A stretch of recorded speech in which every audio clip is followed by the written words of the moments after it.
Muito boa noite, meus queridos amigos do programa Canal Jurídico. Hoje eu estou aqui com Rony Prois Duarte, um excelente advogado, um advogado muito conhecido na comunidade jurídica de Pernambuco e do Brasil, e também é diretor-geral da ESA, da Escola Superior de Advocacia. E a gente tem muito assunto para conversar. Eu vou até ser rápido, porque muita coisa em pouco tempo aqui no programa Canal Jurídico. Então, boa noite, saudações, Rony. Paulo, muito obrigado, muito boa noite. Eu agradeço muito a oportunidade de estar aqui e conversar um pouco consigo a respeito das atividades da ESA e gostaria de aproveitar para cumprimentar os seus telespectadores. Boa noite. Rony, você foi um dos idealizadores da revista Advocados. Eu vou pedir aqui para filmar Advocados. Uma revista excelente, chega na casa dos advogados, matérias muito interessantes. Até me surpreendo, sabe, toda vez que recebo, pela qualidade da publicação, o papel, o conteúdo, tudo isso é muito importante e a gente não estava acostumado com esse tipo de publicação aqui em Pernambuco. A gente ouvia falar em São Paulo, alguma coisa, mas aqui a gente não tinha ouvido falar ainda. Então, nos fale um pouquinho sobre como foi a idealização, o objetivo da revista Advocados. Bom, Paulo, a revista Advocados realmente é uma grande realização da gestão Jaime Asfora, que vem tendo continuidade na gestão de Henrique Mariano. A revista ela já é o segundo periódico jurídico em circulação no Brasil, tem uma tiragem de 16 mil exemplares e chega gratuitamente aos endereços de todos os advogados adimplentes e autoridades judiciárias do estado de Pernambuco. É uma revista que foi idealizada, que foi pensada para ser um espaço de compartilhamento de conhecimentos pelos advogados. É uma revista feita por advogados, para advogados, e a revista ela está dividida basicamente em 3 sessões. Uma entrevista com personalidades da área, uma sessão de artigos científicos e uma sessão dupla que é dividida entre jurisprudência selecionada dos tribunais sediados no estado de Pernambuco e modelos de peças e de contratos para facilitar o trabalho dos advogados pernambucanos. Nós temos aqui 4 tribunais, não é? Temos o Tribunal de Justiça de Pernambuco, temos o TRF da 5ª Região, temos o Tribunal Regional Eleitoral e temos também o Tribunal Regional do Trabalho. É um estado com vários tribunais, não é? É difícil a gente ter essa quantidade de tribunais em outros estados da federação, não é, Rony? É verdade, Paulo. O estado de Pernambuco ele é privilegiado por vários aspectos, dentre eles o de sediar um grande número de órgãos judiciários com representatividade, inclusive, regional. É verdade. Agora, Rony, nos fale um pouquinho sobre o formato da revista. Pelo que eu vejo, não existe propagandas. É uma revista realmente literária, literatura jurídica, né? Doutrina jurídica. Ela não tem intuito comercial, não é? É verdade, Paulo. A revista ela tem efetivamente um espaço reduzido para publicidade. É a 2ª, a 3ª e a 4ª capas. E, salvo erro, umas 2 páginas no interior. É uma revista técnica, uma revista de conteúdo científico.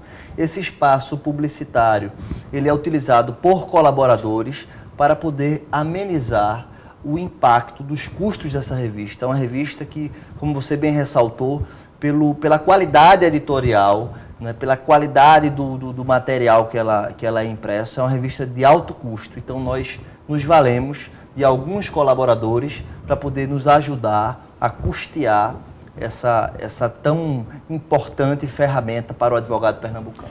Rony, e já emendando aqui tem uma publicação da ESA, que é o Código de Processo Civil, e do outro lado, o Código Civil. Um livro de bolso, um código de bolso, que serve tanto a quem está na labuta diária. Pode levar na sua pasta, pode levar até no paletó. E muitas vezes a gente precisa mostrar um serventuário, tirar uma dúvida com o juiz, não tem um código à mão. E aí, como é que surgiu a ideia desses códigos de bolso e como é que foi a procura da advocacia em cima desse material? Na verdade, Paulo, foi muito boa essa sua colocação. Isso surgiu a partir de um problema pessoal meu. Eu, assim como você, sou um advogado de foro, eu sou um operário realmente da advocacia. E eu me ressentia, muitas vezes, numa audiência, da dificuldade de obter, durante o desenrolar dos trabalhos, uma versão atualizada do Código Civil, do Código de Processo, que é aquilo que atende melhor as finalidades da maioria dos advogados aqui pernambucanos. E minha ideia foi elaborar uma edição de bolso, um material que pudesse ser facilmente colocado no bolso do paletó ou na bolsa da advogada, para que ela pudesse ter consigo em reuniões, em aulas, em audiências. Então nós fizemos esse material, ele é feito numa dimensão que permite uma fácil acomodação e transporte. Isso também foi no final do ano passado distribuído gratuitamente a todos os advogados adimplentes do estado de Pernambuco. Cada advogado recebeu um exemplar do Código Civil e do Código de Processo em seu respectivo endereço, como um presente de final de ano da Escola Superior de Advocacia da Ordem dos Advogados do Brasil. Mas ainda não deu para quem quis, ainda teve uma procura lá na ESA superior a essas pessoas, não foi? É um grande problema que nós temos, porque a edição já foi esgotada. Inclusive o nosso gerente, o senhor Baltazar, que é o gerente geral hoje da ESA, ele já me pediu várias vezes que nós fizéssemos uma nova remessa, porque as reclamações são muitas, inclusive por parte dos advogados recém-ingressos. E nós já estamos estudando aí uma nova impressão, inclusive de um material diferenciado, o Código de Processo Penal, o Código Penal, a Constituição Federal, e isso espero que até o final do ano nós tenhamos uma boa novidade aí para os nossos colegas. E eu vou até aproveitar e dar uma sugestão aos nossos colegas advogados. Paguem sua mensalidade da UAB. Está tão barato hoje. Barato não está barato, mas está pagável. Foi reduzido em 30% desde Jaime. Não está uma coisa impossível de pagar. E a pessoa tem as vantagens de estar em dia com a Ordem dos Advogados. Recebe suas publicações, pode procurar as suas prerrogativas sem estar atrasado. Não que a Ordem vá deixar de atender, mas é sempre uma situação muito difícil você cobrar sem estar em dias. Então hoje está tão mais fácil de se resolver que não há justificativa da gente ainda ter um número tão elevado de pessoas que não paguem as suas mensalidades. Não é verdade, Rony? É verdade, Paulo. Hoje, se nós tivéssemos um maior nível de adimplência, nós poderíamos fazer muito mais. A mensalidade gira à volta, salvo engano, de R$350, e nós temos hoje aproximadamente 50% de inadimplência. É um índice preocupante, isso vem dificultando o desenrolar das atividades da OAB e da escola também, porque o orçamento da escola ele é baseado na arrecadação geral da AB. Nós temos um pequeno percentual da arrecadação e temos tentado complementar esse orçamento com alguns cursos que são ministrados, mas sempre com muita dificuldade, recorrendo a parceiros, recorrendo a amigos da Ordem. R$350 nem venha dizer que é caro, porque é possível qualquer advogado, com qualquer serviço que vai fazer pagar. Eu acho que faz parte ainda da cultura. E até seria bom, sabe, informar o seguinte: em outros estados, Rony, tem endurecido muito a questão de sanções disciplinares contra as pessoas que não pagam tudo. E eu não vejo razão do cara não pagar, poder pagar R$350 por ano. Sai menos de R$35 por mês, não é? Sai em torno aí de R$30 aproximadamente. Então, é tão pouco e ajudaria muito você e a Ordem como um todo, né, Rony? Porque a gente tem que ser muito franco. Nada se faz sem dinheiro. Evento não se faz sem dinheiro. Prestação de serviço não se faz sem dinheiro. Sala do advogado não se faz sem dinheiro. Para você ter bons serviços, tem que estar bem dimensionado, tem que ter equipamentos bons, tem que ter... E aí, sem dinheiro, a gente não pode cobrar nada da ordem, não é verdade? É verdade, tem um detalhe adicional, Paulo. Se todos pagassem, poderia haver uma redução na anuidade. Na verdade, o advogado inadimplente, ele também sobrecarrega aquele que paga. Se nós tivéssemos um índice de adimplemento de 100%, a mensalidade, que em Pernambuco já é, salvo erro, a segunda mais barata do Brasil, poderia ser ainda menor. Pois é, então fica a questão. Rony, já dando um passeio aqui por suas obras, eu estou vendo aqui que você tem um livro próprio, Teoria da Empresa. Queria que focasse aqui. Teoria da Empresa à luz do novo Código Civil Brasileiro. E também participou de um livro onde tem diversos autores, de artigos de doutrina, e que você foi um dos apresentadores desses painéis. Está aqui. Como é, Rony, ser um advogado cientista? Porque, na verdade, isso é um trabalho científico. A gente vai dissecar a lei, a gente vai... Eu até admito, eu não sou um advogado cientista, eu sou mais pragmático, eu gosto mais... Mas, assim, não admiro até quem tem essa parte científica, de interpretação, de escrever um livro. Então, fala um pouquinho sobre esse aspecto do advogado cientista. Não, na verdade, Paulo, eu sou um advogado. Essa minha incursão pela literatura jurídica, ela é mais uma atividade diletante, inclusive em termos de resultado financeiro.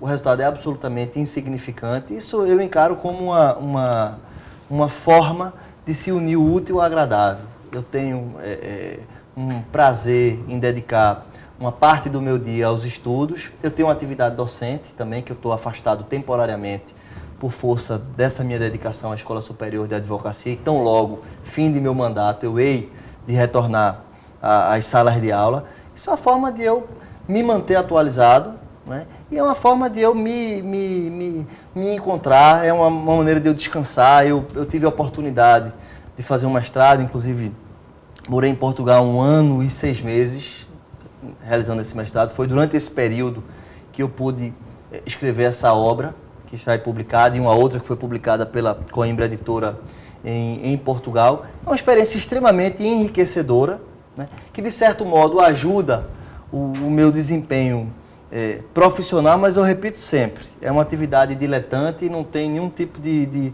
interesse financeiro envolvido nessa atividade editorial.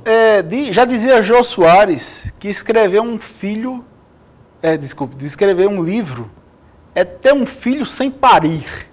Ele dizia isso, porque vem a mesma emoção de você ter um filho, de você ter uma obra, de você perpetuar o seu conhecimento. Minha mãe também já escreveu um livro, e todo mundo que escreve diz que dá uma satisfação imensa você transmitir, e dizem também que o homem prazer completo tem que ter filhos, plantar árvores e escrever um livro. Então, pelo menos essa parte você já fez, né, Rony? Eu já tive, Paulo, a realização completa. Você já plantou árvore também? Já plantei uma árvore também. Muito bem. Ótimo. Eu vou ter que chamar o comercial, Rony, e daqui a pouco a gente volta para o segundo bloco. Ok, muito obrigado.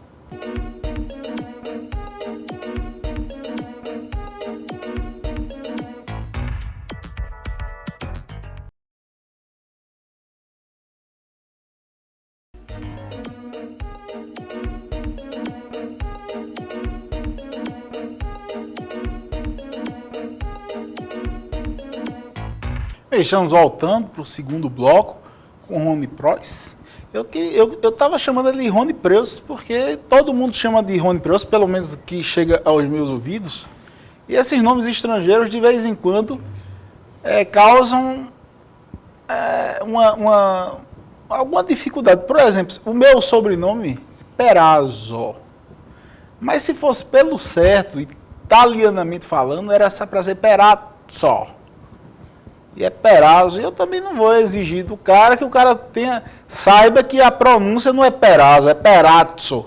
Pô, vamos dizer que esse cara está com frescura. Então eu acho que você deve viver a mesma situação, né, Rony? Eu também já não me importo não, Paulo. Pode me chamar. Já se abrasileirou, pois é, né? já adaptaram aí a pronúncia do nome, realmente não... E às vezes até eu próprio, quando alguém pergunta, para ninguém ficar com essa mesma impressão que você tem, né? Rony Preus, que é mais fácil, mais compreensível. Já facilita pois muitas coisas. Facilita e ninguém fica com essa impressão aí que você falou há pouco.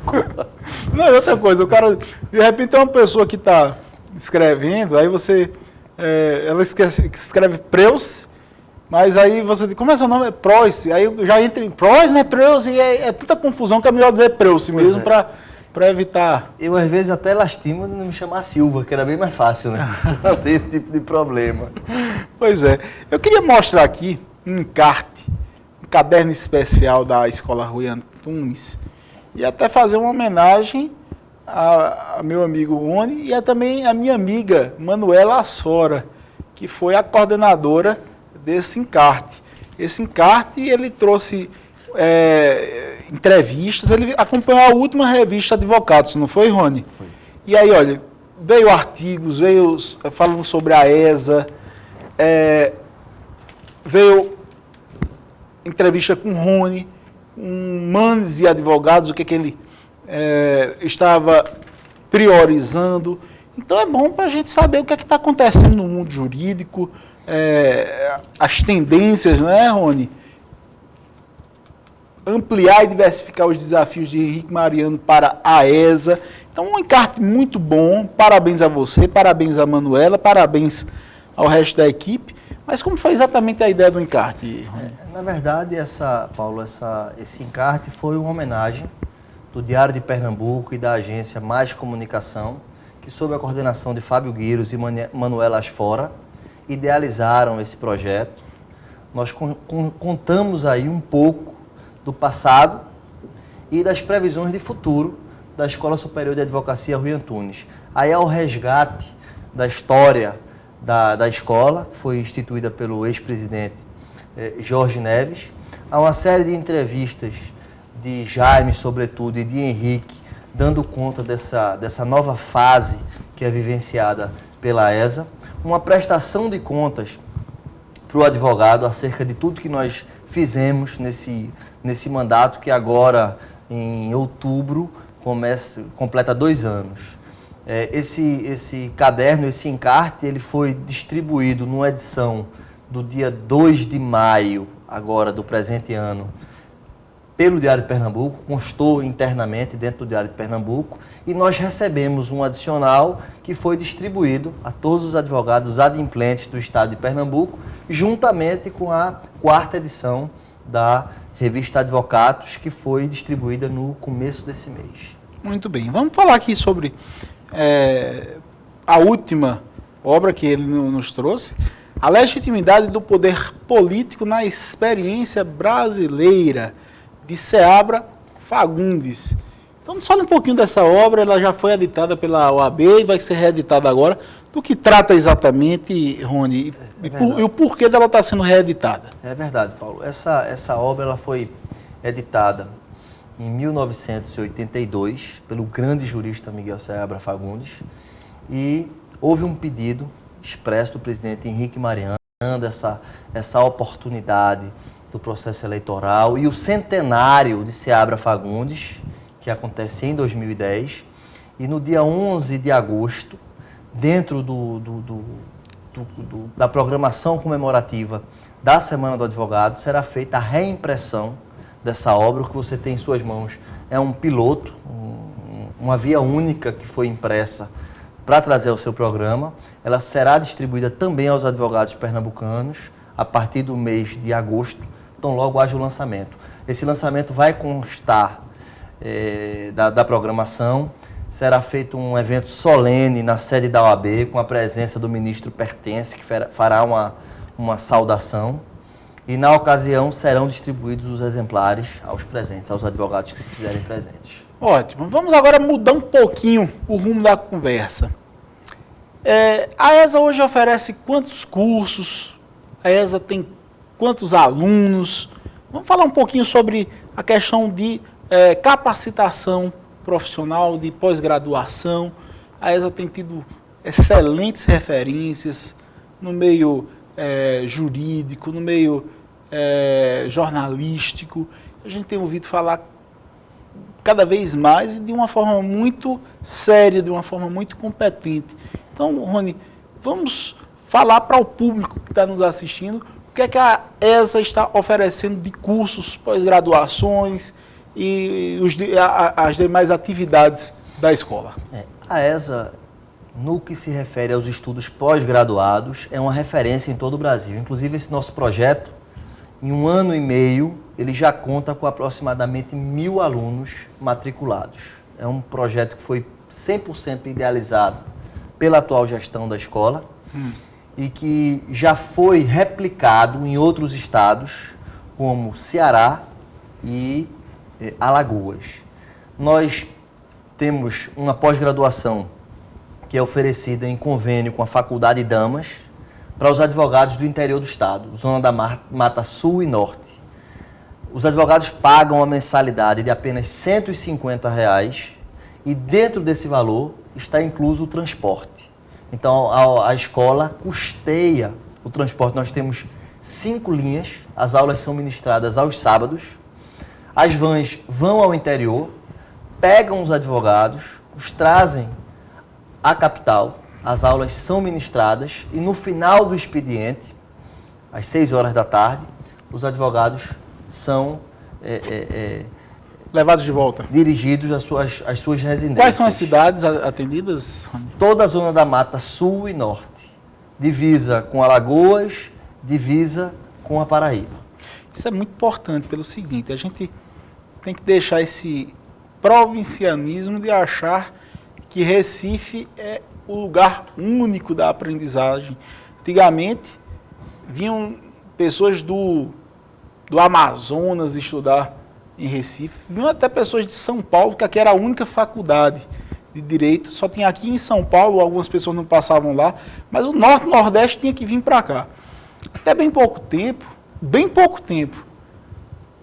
todas as pessoas do interior tinham que vir para Recife para poder fazer um curso de Direito. O máximo que tinha era em Caruaru e mesmo assim o pessoal nem confiava tanto, preferia vir logo para o Recife, porque era capital, etc. E aí todo mundo que vinha. Só que a gente está vendo uma descentralização positiva do ensino jurídico. Afinal de contas, a gente não pode concentrar tudo aqui. Tem Araripina, que é quase 800 quilômetros de distância, tem Petrolina, tem os rincões mais distantes, e os advogados de lá não podem ser tão excluídos. Então, isso é uma excelente ferramenta. Agora, já complemento. E videoaulas, via internet, streaming, eu acho que seria o próximo passo para poder dar mais acessibilidade ainda a um número maior de pessoas, não é verdade, Rony? É verdade, Paulo. E antes de entrar nessa questão da videoaula, eu queria lhe passar uma informação.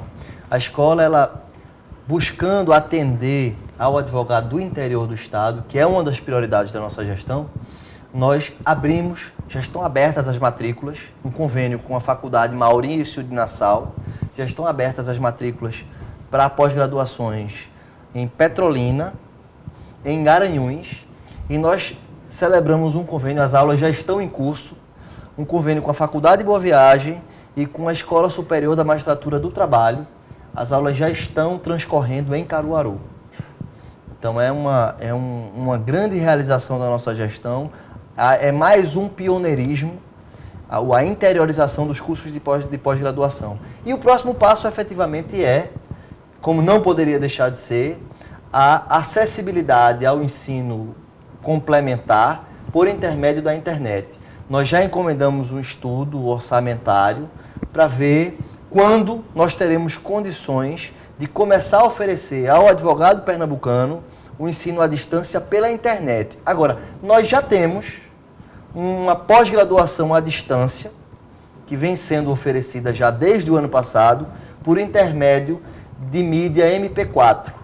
O sujeito faz a matrícula, recebe o MP4, recebe o material didático-pedagógico, os livros, recebe as aulas em mídia CD, assiste às aulas, e aí as subseccionais no interior do estado, elas funcionam como polos difusores do conhecimento. As provas, as avaliações periódicas são aplicadas nas próprias subseccionais. Esse é um grande projeto também da gestão que tem sido um grande sucesso. Eu vou lhe fazer uma pergunta então. Em termos de acessibilidade, isso seria fantástico. Ninguém precisa sair de sua cidade, ninguém precisa sair da sua casa. Tudo bem que muita gente ainda no interior não tem banda larga, etc. Mas vamos supor que a banda larga esteja funcionando, a aula esteja em tempo real. Mesmo assim, pelo que você tem ouvido falar, o fato de você estar frente a frente com o professor em carne e osso e assistir uma aula à distância, você tem ouvido falar se isso diminui o aprendizado, se há uma diferença muito grande ou a diferença é pouca? Na prática, você já existe algum estudo, alguma coisa sobre isso? Nós tivemos acesso a algumas pesquisas e há prós e contras numa modalidade ou noutra. No caso do presencial, efetivamente, há pessoas que o contato físico, a proximidade com o professor aumenta a capacidade de apreensão e a própria atenção do aluno.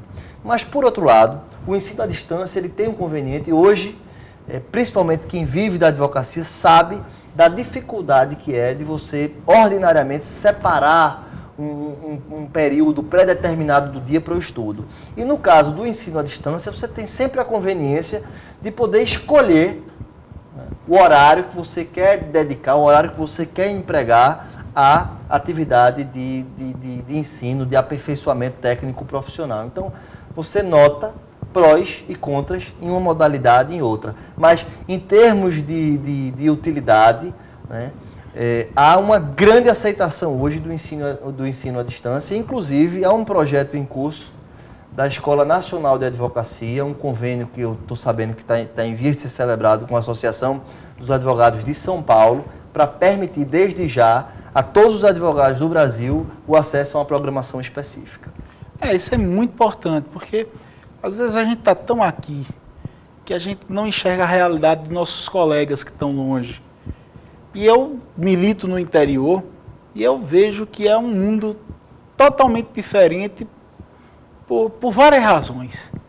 Por exemplo, é muito difícil você colocar um juiz em suspeição. Só existe um juiz, uma comarca única. Aqui, se você quer levantar uma suspeição do juiz, tem mais 30 varas para você, para aquele processo ser distribuído. E ele já vive uma situação diferente. É muito difícil uma suspeição no interior, você se colocar contra um juiz ou de uma comarca de vara única. A dificuldade dos polos jurídicos. Ainda bem que hoje a revista Advocatus vai para o interior para eles poderem ter esse acesso. Muitos antigamente estavam ilhados, não tinham internet. A verdade é essa. Hoje, graças a Deus, eu tenho ido nos escritórios do interior, a gente tem visto todo mundo com internet, mas até, sem brincadeira, Rony, 5 anos atrás, eram ilhados, não tinham acesso à jurisprudência mais moderna, não tinham acesso aos autos virtuais como hoje tem na Justiça Federal, não tinham acesso a nada. E advogar numa circunstância tão adversa dessa era muito difícil. Então, essa integração é coisa maravilhosa, né? Essa possibilidade de ensino à distância, ela justamente veio atender essa necessidade.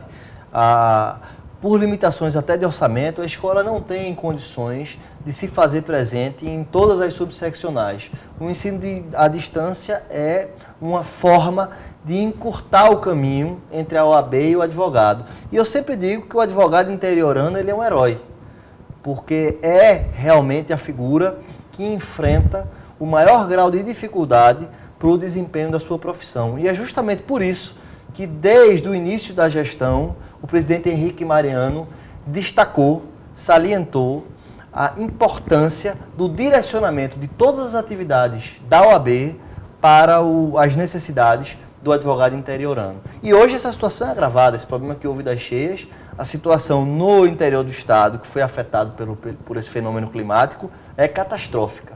E nós estamos aí trabalhando para poder minimizar os efeitos desse episódio para os advogados e para a população em geral. E sem querer desmerecer o interior, Recife funcionou como uma força centrífuga, acabou se concentrando aqui quem tinha mais mestrado, quem tinha mais doutorado, quem tinha mais pós-graduação e, logicamente, as pessoas com mais capacidade de dar aulas. Então, para você colocar, com todo respeito, para você colocar uma pós-graduação presencial em Araripina, fica complicado, porque muitas vezes aquelas pessoas vivem o dia a dia da labuta, mas não tem aquela atividade pedagógica, não tem aquela atividade... E aí colocar uma aula presencial lá é um trabalho hercúleo, né? Não é... É verdade, Paulo. Inclusive, gera uma inviabilidade por conta da dificuldade de você reunir um número mínimo de advogados. Então, a ideia da escola é instituir polos de difusão do conhecimento. Então, nós temos um em Garanhuns, um em Caruaru, um em Petrolina, de forma que ali possa ser um ponto de reunião, de congregamento dos advogados de cada região. Exatamente. Eu inclusive, queria até parabenizar você, Paulo. Nós conversávamos aí antes do início da entrevista e pela sua dedicação também e pela sua confiança no mercado interiorano. Você me dizia há pouco que abriu diversas unidades do seu escritório no interior do estado e aí essa migração da capital para o interior é algo realmente merecedor de elogios. Meus parabéns, eu fico extremamente satisfeito de verificar uma pessoa com a sua visão em relação à advocacia. Olha, eu só complementando, eu vou ter que chamar o comercial, mas complementando, eu adoro Morte e Vida Severina, de João Cabral de Melo Neto. E num trecho da poesia, ele estava conversando, o Severino retirante, estava conversando com uma pessoa, uma rezadeira, que dizia o seguinte, que no sertão só se ganhava dinheiro com profissões ligadas à morte. Benzedeiras, coveiros, coisas vulgar. Não deveria ser vulgares, mas é coisa vulgar. Ou então, retirante às avessas, que correm do mar para cá. Médicos, enfermeiras, pessoas com um anel no dedo angular. Médicos que precisavam tratar dos doentes que acabavam em morte. E eu pensei, bom, eu não trabalho com morte, eu trabalho com direito e graças a Deus estou indo muito bem no sertão. E aí minha mãe me corrigiu e disse, meu filho, você faz processos de pensão por morte. Lembre-se disso. E aí quebrou a minha cara, porque realmente, até eu estou colocado nessa situação de João Cabral de Melo Neto. Fui para o interior para ganhar com a morte também. Isso me deixou impressionado por um bom tempo. Mas, Paulo, deixa eu ser seu advogado, então. Você trabalha com vida. Você dá vida às viúvas, garantindo a ela o recebimento das pensões. Pois é. Vou chamar o comercial e a gente já volta em um minutinho.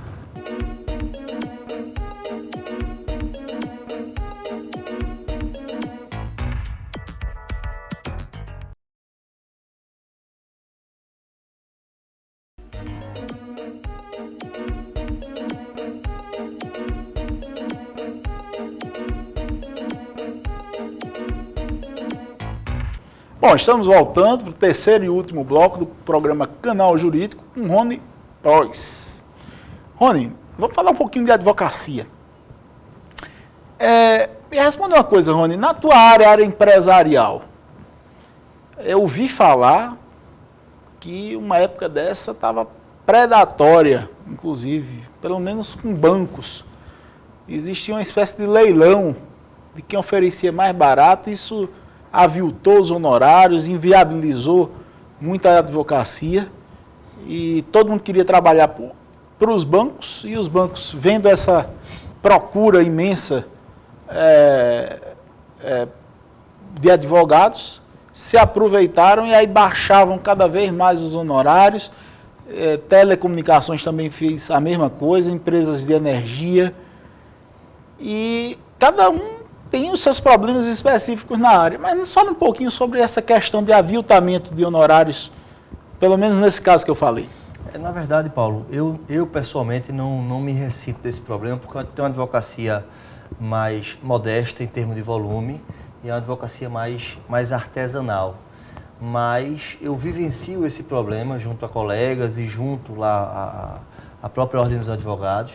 Isso que você está dizendo é um fenômeno nacional, é um grande problema que a gente pode referir como sendo a comoditização da nossa profissão, da advocacia. O que é uma commodity? É uma coisa que insumo que é o mesmo em qualquer lugar. Então o critério determinante passa a ser preço.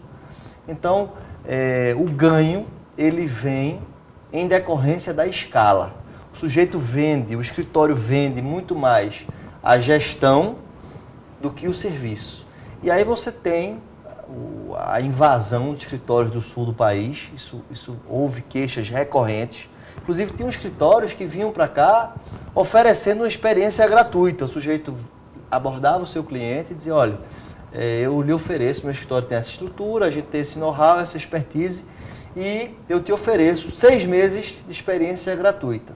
E os valores realmente são aviltantes. Eu tive a experiência de ver, porque eu não acreditei, uma contratação onde o advogado ganhava 19 ou eram 20 e poucos reais por cada processo em curso. Eram 50, não era por ato 60, não, né? Não, por processo, por mês. Há também por ato, né? Há essa modalidade de contratação, mas especificamente nesse contrato, o escritório ganhava ou era 19 ou eram 22 reais por cada processo. Eram 50 ou 60 mil. E aí, esse tipo de contratação, ele traz a reboque um fenômeno interessante, que o escritório contratado fica meio que à mercê do cliente no período de renovação. Que aí é algo que você disse, uma espécie de leilão. O sujeito chega no período de renovação e diz, olha, agora fulano faz por X.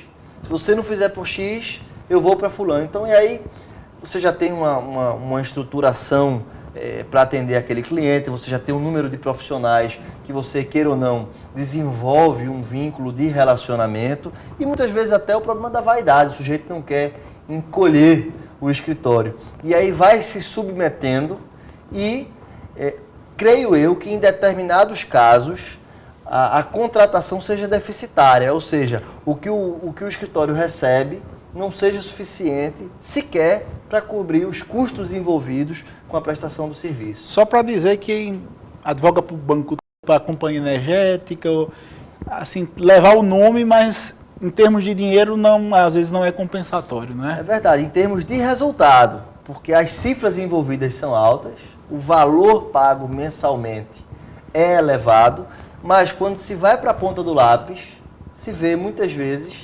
que aquela remuneração não cobre os custos envolvidos na contratação. Rony, você vinha me falando sobre alguns aspectos profissionais do mercado. Que aspectos é esse que você queria enfatizar naquela conversa que a gente teve no intervalo? Um grande problema que eu vejo hoje, Paulo, é o seguinte, é a desvocacionalização das carreiras jurídicas. O que é isso? Antigamente, as pessoas perseguiam uma determinada carreira. Eu cito nominalmente o exemplo do desembargador Frederico Neves. O desembargador Frederico Neves, ele era advogado da Rede Ferroviária Federal. Ele tinha um salário à época, eu não sei em números, mas que era X. E tinha o sonho de ser juiz. Ele trabalhava na capital, era um emprego federal e bem remunerado. Ele submeteu-se a um concurso público, foi aprovado, e a remuneração de juiz de direito na época, hoje é extremamente atrativa, mas na época era muito insuficiente. E ele foi para ganhar praticamente a metade do que ele já recebia como advogado, e com um agravante, ele tinha de se deslocar ao interior. Então ele morou, não sei, 5, 6 ou 7 anos no interior, ganhando metade do que ganharia morando na capital, em homenagem a um sonho, a uma carreira. E a juventude hoje, o que é que você vê? A grande maioria, se você for à Universidade Federal, você verá 1, 2 ou 3 alunos por turma querendo efetivamente a carreira de advogado. A franca maioria quer um concurso público. E aí você conversa, é muito interessante, você diz, mas qual a carreira que você quer? Ah, não sei, qualquer uma. Aqui me permite... Depende do salário que vão me pagar. Apenas isso. Pois é, o fator determinante hoje é o salário. E há uma grande ilusão, um grande equívoco em relação à advocacia, né? Há a difusão de uma impressão equivocada de que só se dá bem na advocacia quem tiver relacionamentos na área, tiver parentesco com família, advogado, né? com juiz, pois é. Ou quem tiver um determinado networking com o empresariado. Isso não é verdade. A advocacia é uma carreira extremamente gratificante, que está aberta a todos. Eu tenho de confessar que sou filho, neto de advogados. Meu pai, minha mãe, meu avô era advogado, mas eu tenho uma série de exemplos de advogados muito bem-sucedidos, e você é um deles, que não provém de uma família de advogados. Então depende de quê? De competência, de dedicação e da conscientização do profissional de que não é uma carreira que vai render frutos no curto prazo. Depende de investimento, depende de tempo, depende de dedicação. Mas quem tiver competência e que for obstinado, tiver obstinação, vai conseguir colher os frutos. E o que é interessante, a remuneração de um advogado bem-sucedido é significativamente superior ao de qualquer emprego público. Mas queria fazer um adendo. Eu sou filho de uma advogada e o meu pai faleceu, eu tenho 33, ele faleceu quando eu tinha 1 ano de idade. Faleceu no dia da colação de grau. Não chegou a fazer a colação mas ia ser advogado também. Mas eu vou dizer uma coisa, sabe, Rony? Apesar de ter a família de advogados, eu sinto que isso ajudou, de qualquer forma. A gente ouvia as conversas sobre as decisões, a jurisprudência, mas assim, eu acho que 90% foi parte do meu esforço. Eu vejo muita gente que não tem ninguém como advogado e parte para a luta do mesmo jeito. E até às vezes consegue uma projeção maior. E eu só queria dizer isso a você que é iniciante, que está começando, o seguinte: eu vejo muita gente dizer, eu quero estabilidade na minha vida. O sonho da estabilidade é uma coisa muito perseguida. E eu sempre digo o seguinte: é possível você criar estabilidade na instabilidade. Como? Se você não depender única e exclusivamente dos seus honorários. É importante que o advogado, à medida que vai amealhando causas, dinheiro, honorários, ele vá criando outras alternativas de renda, aluguéis, dividendos, algum outro negócio. Por quê? Porque a advocacia ela tem essa característica da sazonalidade. Às vezes se entra muito, às vezes não se entra, às vezes a pessoa tem um fixo, que é um partido, alguma coisa que mantém as despesas, mas o grosso do dinheiro vem na sazonalidade, porque surge uma causa, surge uma tese, e aí a pessoa tem que aproveitar esses períodos de muita chuva para represar a água e fazer uma barragem. Então não é que você vai viver somente dos honorários, pelo menos esse é o meu entendimento, mas fazer com que os honorários sejam a sua barragem para você ter água durante a sua vida inteira. O que é que você acha desse pensamento, Rony? Eu acho que em qualquer carreira, que em qualquer atividade, a necessidade é imperiosamente necessário que se faça um planejamento de carreira e que se conte com alguma reserva, com alguma preparação para uma eventualidade, para um imprevisto. Agora, eu acho, Paulo, sinceramente, que é perfeitamente possível, não é? Mediante a estruturação, um planejamento de uma carreira advocatícia, que o sujeito, independentemente dessa atividade colateral, que ele tenha um padrão de vida extremamente satisfatório. O mercado sabe reconhecer os talentos. O serviço advocatício, ele tem uma clientela específica. Então, se você estuda, se você se destaca, se você se especializa numa determinada área do direito material, você vai ter naturalmente uma clientela. Uma clientela que vai sendo conquistada e que vai sendo ampliada com o decorrer do tempo. Mas o resultado é certo. Quem é competente não tem dificuldade para se estabelecer na advocacia. Outro dia, a gente tem bem pouquinho tempo, eu vou, logo falar, depois de falar isso, eu vou pedir para você fazer suas considerações finais. Eu comprei um livro em inglês, bem fininho, de um milionário aos 25 anos de idade, nos Estados Unidos. 365 maneiras to become a millionaire, quer dizer, 365 maneiras de você se tornar um milionário. E aí ele diz, são citações que ele faz rápidas, mas muito interessantes, Rony. E ele diz o seguinte: quando negócios estiverem chegando a você, sem você saber de onde eles vêm, é o seu prestígio que está na rua trabalhando por você. Isso eu achei fenomenal. Você está em casa, sentado no seu birô, e de repente chega um negócio, chega um empresário, chega um cliente, chega uma pessoa lhe procurando. Então, para o iniciante é difícil, porque ele ainda não tem prestígio. E, portanto, é difícil ele receber no seu gabinete uma pessoa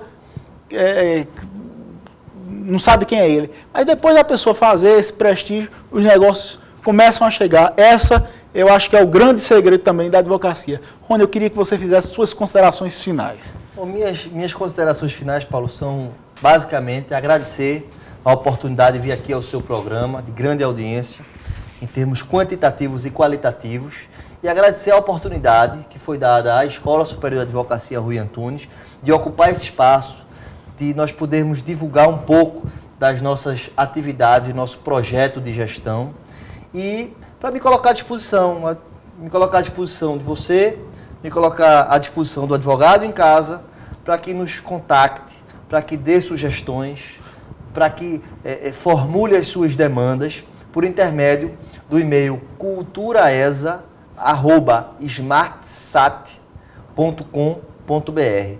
culturaesa@smartsat.com.br. Todos os e-mails, rigorosamente todos os e-mails recebidos pela escola, são encaminhados para minha pessoa e são respondidos por mim pessoalmente. E eu agradeço muitíssimo a você a oportunidade que me foi dada. Essa será a primeira vez de várias que eu vou lhe convidar para vir aqui no Canal Jurídico. Rony, foi um prazer recebê-lo, e você que está em casa, um grande abraço e até o próximo Canal Jurídico.